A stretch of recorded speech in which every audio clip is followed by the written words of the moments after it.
श्री हनुमान अंक में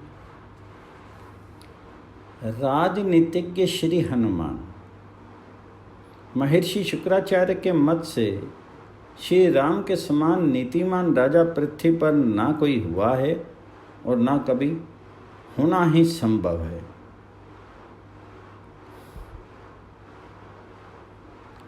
शुक्राचार्य जी के उपयुक्त कथन की परंपरा में हम श्री हनुमान जी के विषय में भी ये कह सकते हैं कि उनके समान कुशल मंत्रणा प्रदान करने वाला सचिवोत्तम भी अन्यत्र नहीं हुआ है। स्वयं श्री राम ने अपने अनुज लक्ष्मण से इस बात का उल्लेख करते हुए कहा था, लक्ष्मण, ये महामनस्वी वानर राज सुग्रीव के सचिव उत्तम हनुमान हैं। ये उन्हीं के हित की इच्छा से मेरे पास आए हैं। भाई, जिसे ऋग्वेद की शिक्षा नहीं मिली, जिसने यजुर्वेद का अभ्यास नहीं किया और जो सामवेद का विद्वान नहीं है, मैं इस प्रकार सुंदर भाषा में वार्तालाप नहीं कर सकता। निश्चय ही इन्होंने समूचे व्याकरण का कई बार स्वाध्याय किया है, क्योंकि बहुत सी बातें बोल जाने पर भी इनके मुख से कोई शुद्धि नहीं निकली। संभाषण में इनके मुख, नेत्र, लाट, भौं तथा अन्य किसी अंग से भी कोई दोष प्रकट हुआ हो, ऐसा कहीं लक्षित नहीं हुआ। इन्होंने बड़ी स्पष्टता से अपना अभिप्राय व्यक्त किया है।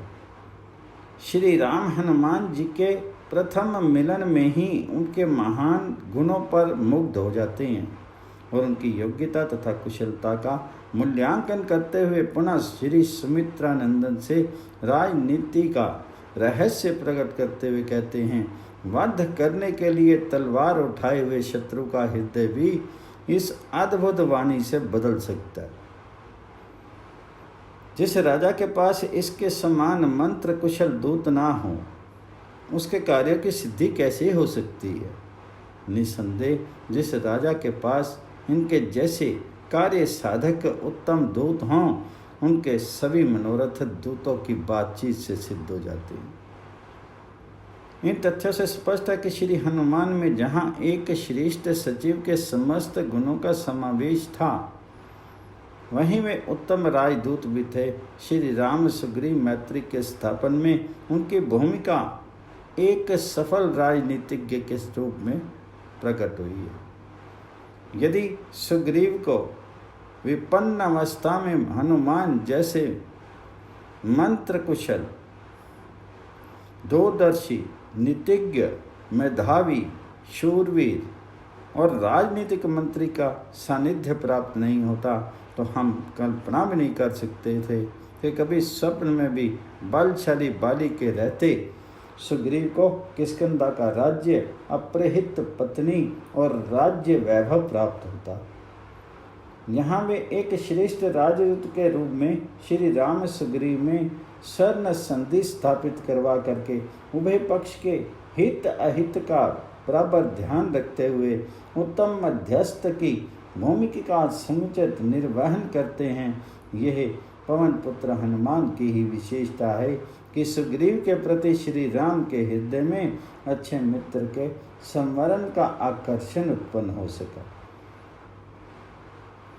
उन्हीं के सत प्रयास का परिणाम था कि श्री राम संपन्न वानर राज बाली की उपेक्षा करके दर दर भटकते प्राण बचाते ऋष्यमुख में छिपे हुए सुग्रीव को अपनाते हैं।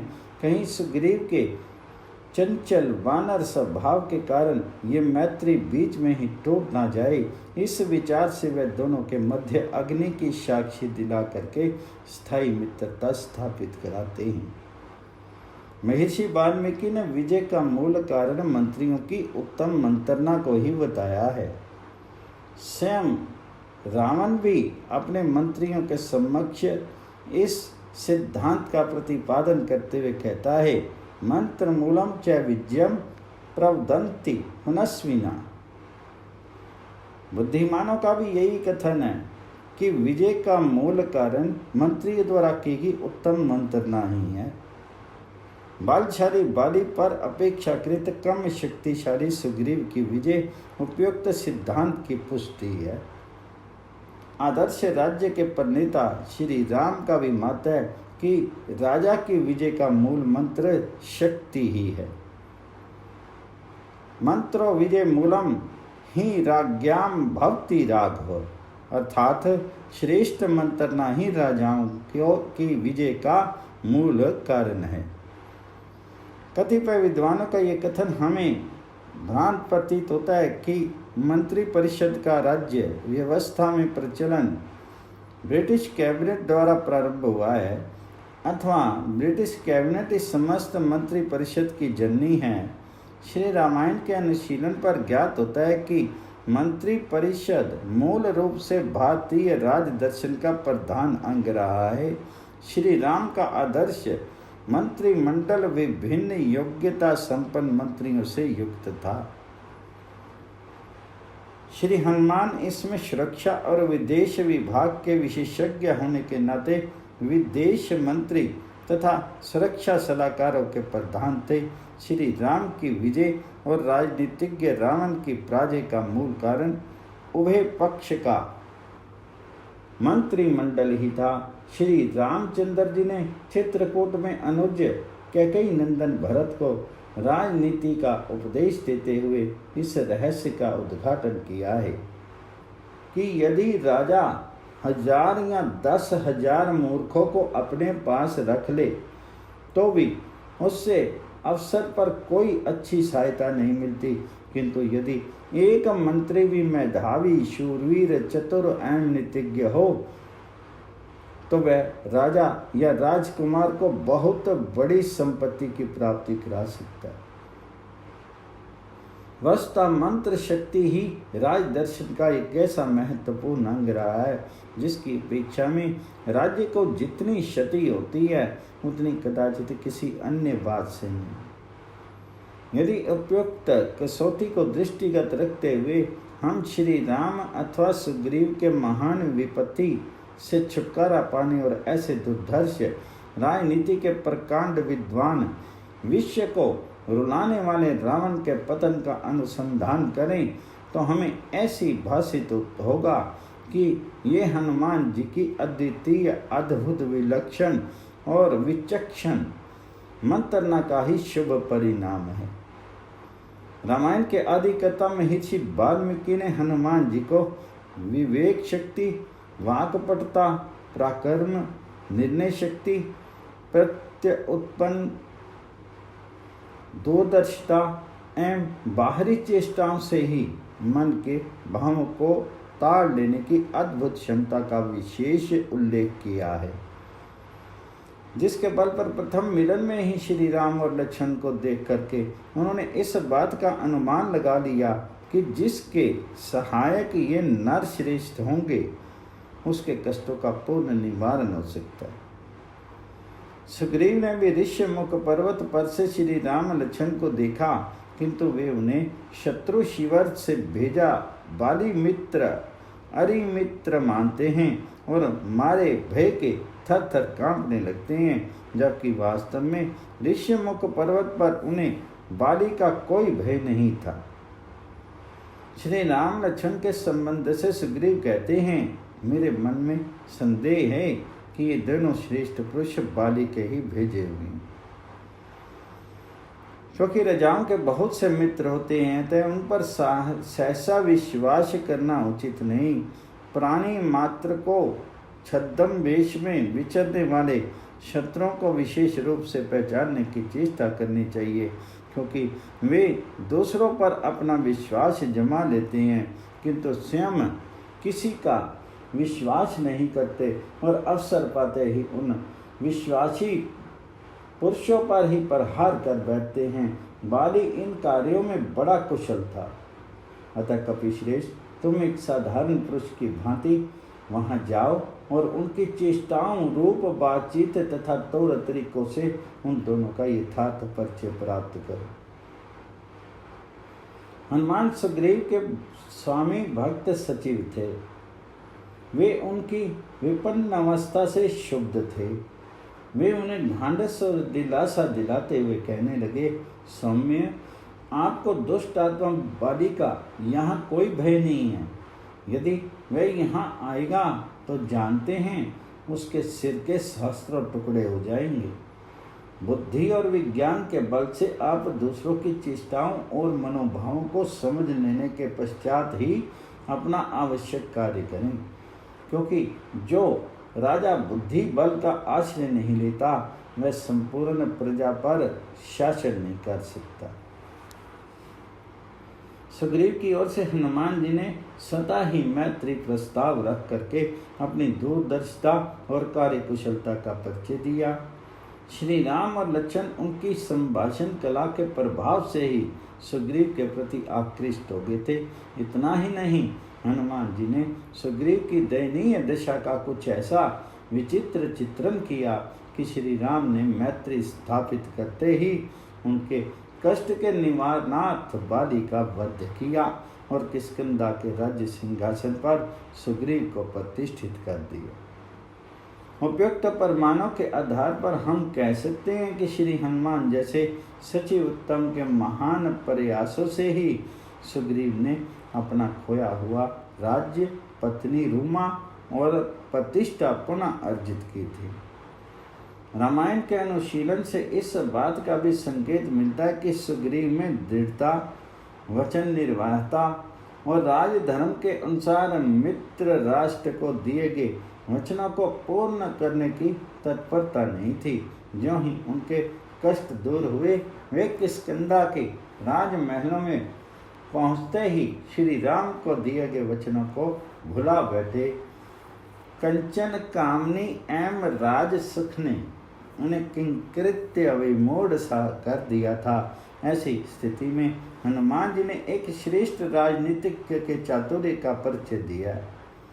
उन्होंने सुग्रीव को मंत्री शिरोमणि या सचिव उत्तम के दायित्वों का हवाला देते हुए कहा, राज्य की भलाई के काम पर नियुक्त हुए मंत्रियों का ये कर्तव्य है कि राजा को उसके हित की बात अवश्य बताएं।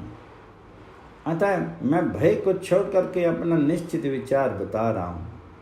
समय का ज्ञान रखने वालों में श्रेष्ठ कपिराज, आपने सीता की खोज करने के लिए जो समय निश्चित किया था उसे आप इन दिनों परमात्म में पड़ जाने के कारण भूल गए हैं। देखिए, यह सुंदर शरद ऋतु आरंभ हो गई है। राजाओं के लिए विजय यात्रा की तैयारी करने का समय आ गया है, किंतु आपको कुछ पता ही नहीं है। इससे स्पष्ट प्रतीत होता है कि आप परमात्म में पड़ गए हैं। इसलिए लक्ष्मण यहाँ आए हैं। महात्मा श्री रामचंद्र जी की पत्नी का अपहरण हुआ है, इसलिए वे बहुत दुखी हैं।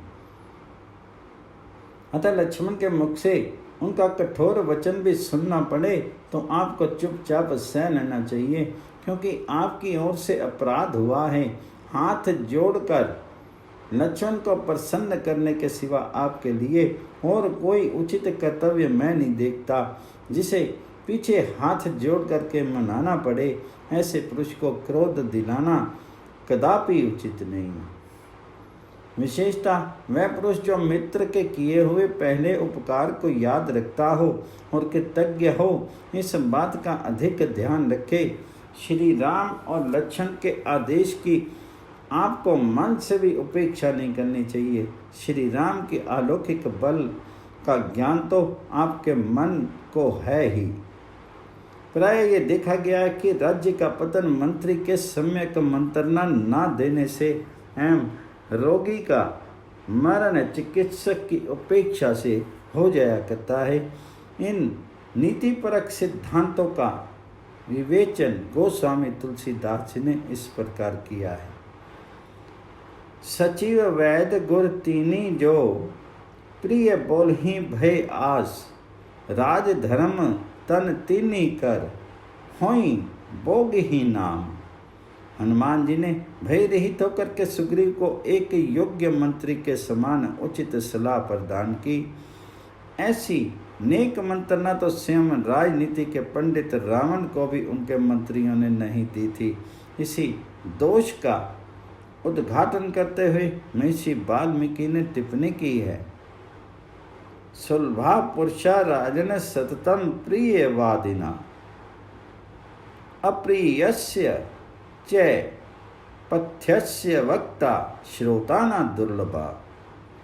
सदा प्रिय लगने वाली मीठी मीठी बातें कहने वाले तो सुगमता से मिल सकते हैं, किंतु जो सुनने में अप्रिय तथा परिणाम में हितकर हों, ऐसी बात कहने और सुनने वाले दुर्लभ होते हैं। महर्षि वाल्मीकि ने हनुमान जी के मंत्रणा कार्य का दिग्दर्शन कराते हुए लिखा है कि वे शास्त्र के निश्चित सिद्धांत को जानने वाले हैं। क्या क्या करना चाहिए और क्या नहीं, इन बातों का उन्हें यथार्थ ज्ञान था। जब हनुमान जी ने ये देखा कि सुग्रीव अपनी प्रयोजन सिद्धि पर धर्म और अर्थ के संग्रह में शिथिलता दिखाने लगे हैं और युवती स्त्रियों के साथ क्रीड़ा विलास में मदहोश रहते हैं, तब उन्हें स्वेच्छाचारी होने से रोकने के लिए वे सत्य एवं लाभदायक धर्म और अर्थ से युक्त वचन कहते हैं। किंतु इसमें भी वे उन्हें ऐसे वचनों से उद्बोधित करते हैं जिनसे सुग्रीव का अपमान भी ना हो और वे श्री राम के साथ पूर्व संकल्पित कार्य की ओर अग्रसर भी हो जाएं। राजन, आपने राज्य और यश प्राप्त कर लिया तथा कुल परंपरा से आई हुई लक्ष्मी को भी बढ़ाया,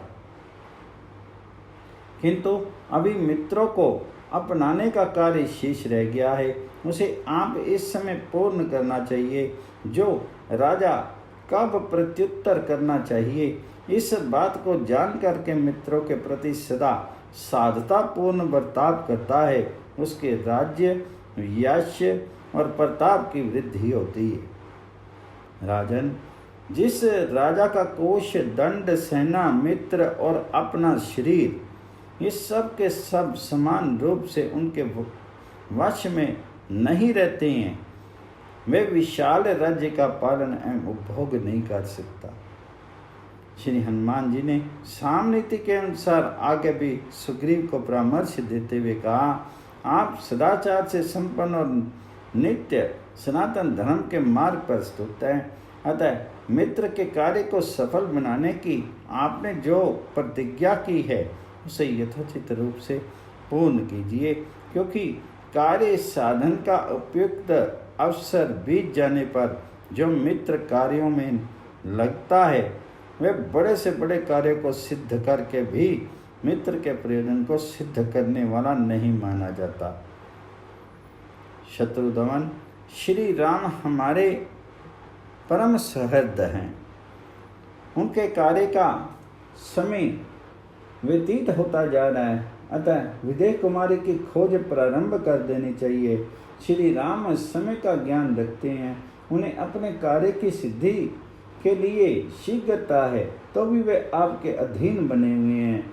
वे संकोचवश आपसे नहीं कहते कि उनके कार्य का समय बीत रहा है। वे चिरकाल तक मित्रता निभाने वाले तथा आपके अभ्युदय के हेतु हैं। आपका कार्य भी वे सिद्ध कर चुके हैं, अब आप उनका कार्य सिद्ध कीजिए। यदि उनके कहने के पूर्व ही हम लोग कार्य प्रारंभ करेंगे तो समय बीता हुआ नहीं माना जाएगा। अतः अब पराक्रमी वानरों को आज्ञा देने में विलंब करना उचित नहीं। आपको स्मरण होगा, श्री राम को बाली के प्राण लेने में जरा भी हिचक नहीं हुई। वे आपका प्रिय कार्य कर चुके हैं, अतः हम लोग विदेह कुमारी सीता का इस भूतल और आकाश में भी पता लगाएं। उपयुक्त तथ्यों से स्पष्ट है कि ज्यों ही हनुमान जी ने यह अनुभव किया कि एक पक्ष ने अपने पूर्व वचन का पालन किया, दूसरा पक्ष उसके प्रति अत्यंत उदासीन सा हो गया, तो ही उन्होंने सुग्रीव को साम दाम भेद और दंड नीति से भली भांति समझा करके उन्हें कर्तव्य का भान कराया। यथा यहाँ पवन सुत हृदय विचारा, राम काजू सुग्रीवे विसारा, निकट जाई चरण ही सिरुनावा, चारिहूँ विधि ते ही कहीं समझावा। आज की शासन व्यवस्था में भी मंत्रियों का प्राधान्य होता है, किंतु मंत्रियों में वैसी कुशलता, चातुर्य एवं कर्तव्य के प्रति दृढ़ता नहीं पाई जाती जैसी हनुमान जी ने सचिव के रूप में दिखाई थी। वास्तव हनुमान जी के कहने पर सुग्रीव ने वानरों के बुलाने के लिए ये अध्यादेश जारी किया कि सब जगह ये प्रचारित कर दिया जाए कि जो वानर 15 दिनों के अंदर किष्किंधा नहीं आएगा उसे प्राण दंड दिया जाएगा। तत्पश्चात वे अंतःपुर में लौट गए, अर्थात वे हनुमान जी की मंत्रणा पर भी श्री राम के प्रति किए गए संकल्प पर दृढ़ नहीं हुए। इस पर श्री राम ने लक्ष्मण को उद्बोधित कर सुग्रीव को भय दिखलाकर रास्ते पर लाने के लिए प्रेषित किए। इस आकस्मिक भय को देख करके सुग्रीव अत्यंत भय आतुर हो गए और उन्होंने तुरंत ही अपनी मंत्री परिषद के सम्मुख ये प्रस्ताव रखा कि क्या कारण है, श्री राम के कार्य को मैं कर रहा हूँ फिर भी वे मुझ पर कुपित है। क्या किसी ने मेरे विरुद्ध उन्हें कुछ उल्टा सुलटा कहकर भड़काया है? श्री हनुमान जी ने उनसे कहा, श्री राम ने बिना लोक अपवाद की परवाह किए आपका प्रिय कार्य किया है, अतः निसंदेह वे आप पर कुपित नहीं है। उन्होंने जो आपके पास लक्ष्मण जी को भेजा है इसमें स्वतः आपके प्रति उनका प्रेम ही कारण है। आदर्श राजा के परिणेता मर्यादा पुरुषोत्तम राजा राम ने चित्रकूट में भरत को राज्य संचालन की व्यवहारिक शिक्षा देते हुए इस बात का आग्रह किया था कि मंत्री परिषद में केवल ऐसे व्यक्ति ही सम्मिलित किए जाएं जो घूस ना लेते हों अथवा निश्चल हों, बाप दादा के समय से ही काम करते आ रहे हों तथा बाहर भीतर से पुत्र एवं श्रेष्ठ हों। उन्होंने ये भी परामर्श दिया कि प्रधान व्यक्तियों को प्रधान, मध्यम श्रेणी के मनुष्यों को मध्य और छोटी श्रेणी को छोटे ही कामों पर नियुक्त किया जाए। उन्होंने पूछा, क्या तुमने अपने ही समान शूरवीर, शास्त्रज्ञ, जितेंद्रिय, कुलीन तथा बाहरी चेष्टाओं से ही मन की बात समझ लेने वाले सुयोग्य व्यक्तियों को ही मंत्री बनाया है? इस श्लोक में इस बात का संकेत किया गया है कि एक सुयोग्य मंत्री में किन किन गुणों का समावेश होने चाहिए। यहाँ भारतीय राज दर्शन में अपेक्षित गुणों के जिन जिन तत्वों का समावेश है, यदि उनकी कसौटी पर श्री हनुमान जी को आंका जाए तो हम पाएंगे कि यहाँ तो हनुमान की योग्यता के आधार पर ही मंत्री की योग्यता का मापदंड निर्धारित किया गया अथवा मंत्री पद की समस्त योग्यता का उनमें समावेश था। जब शत्रु शिवर से अरिभ्राता विभीषण शरणापन्न होकर के श्री राम शिविर में प्रवेश पाना चाहते हैं, तब श्री राम ने अपनी सुरक्षा समिति के परामर्शदाताओं से विधिवत मंत्रणा चाहिए थी। सुरक्षा परिषद के सम्मुख सुग्रीव ने, जो उनके सुरक्षा विभाग के प्रधान थे, समस्या रखी।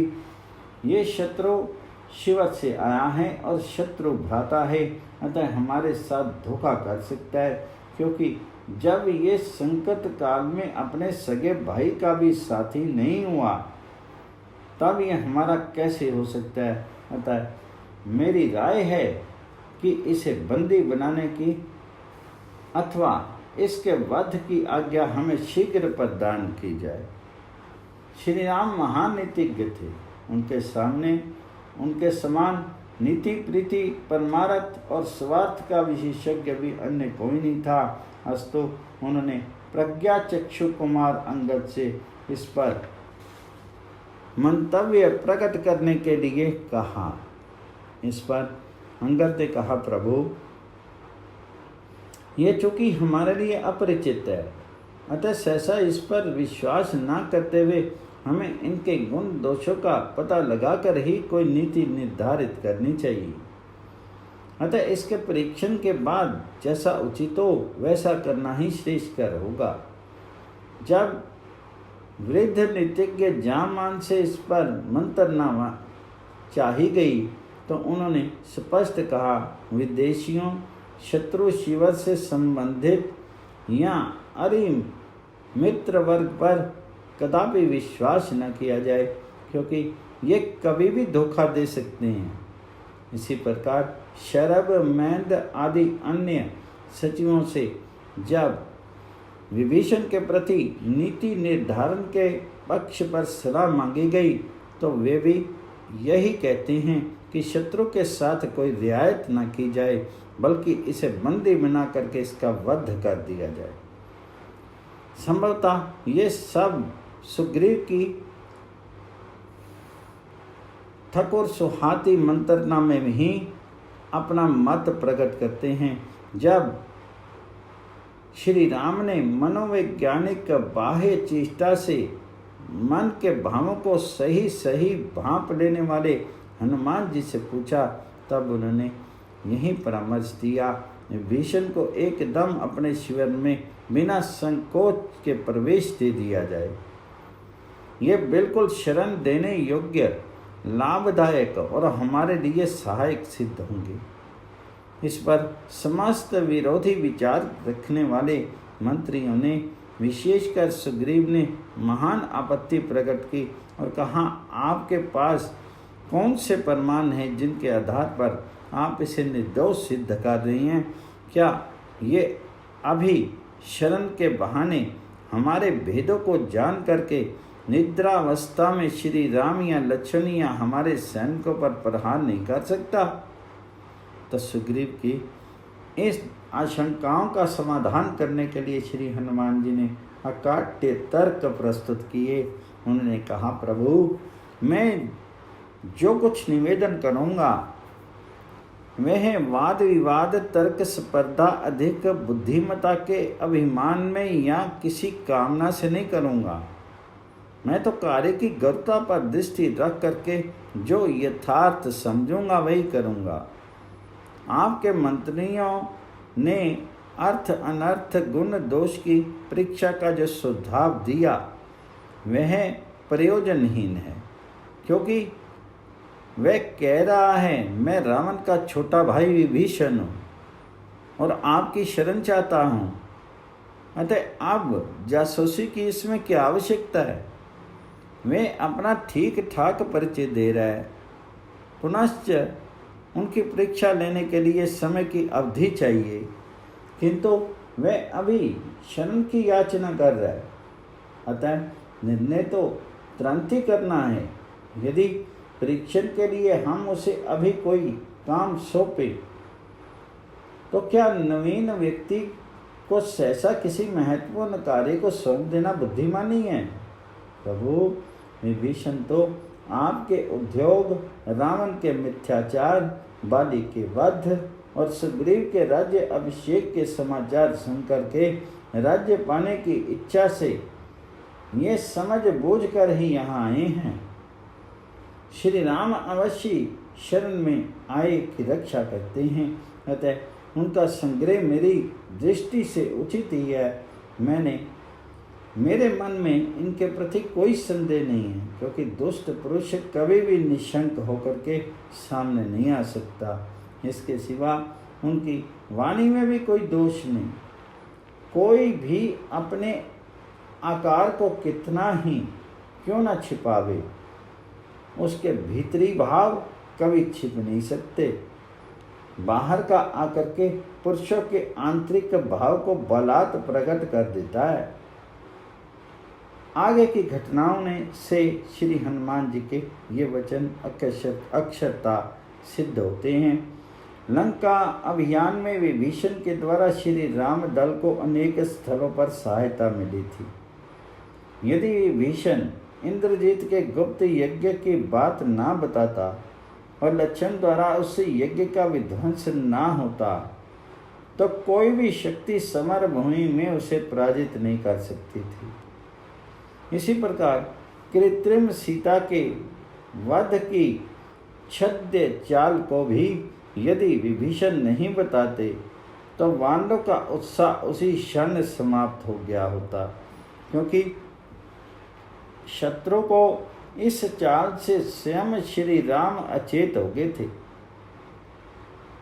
किंतु जब विभीषण ने कहा कि यह कृत्रिम ऐन्द्रजालिक शक्ति का सहारा लेकर के वानरों को अनउत्साहित करने का उपक्रम मात्र है, तो सीता को मारना तो दूर, उन्हें कोई देख भी नहीं सकता, ऐसा रावण का प्रबंध है। इसके अनुसार रावण सीता का वध किसी भी दशा में नहीं कर सकता। इन सब बातों में स्पष्ट है कि विभीषण को शरण देने की नीति से भावी सफलता के बीच निहित थे। इससे राक्षसों के अनेक भेदों का पर्दाफाश हो सका था। विभीषण ने मानव वेश में या वानरों के वेश में आए राक्षसों को पहचान करके उन शुक सारण की रामदल से जासूसी तक रोक डाली, जिससे राक्षसों की शक्ति क्षीण हुई। सब पूछा जाए तो श्री राम की रावण पर विजय का श्रेय श्री राम के अतिरिक्त यदि अन्य किसी को दिया जाए तो उसके लिए राजनीतिज्ञ हनुमान जी को सबसे उपयुक्त पात्र माना जा सकता है। पवन पुत्र हनुमान जी की जय।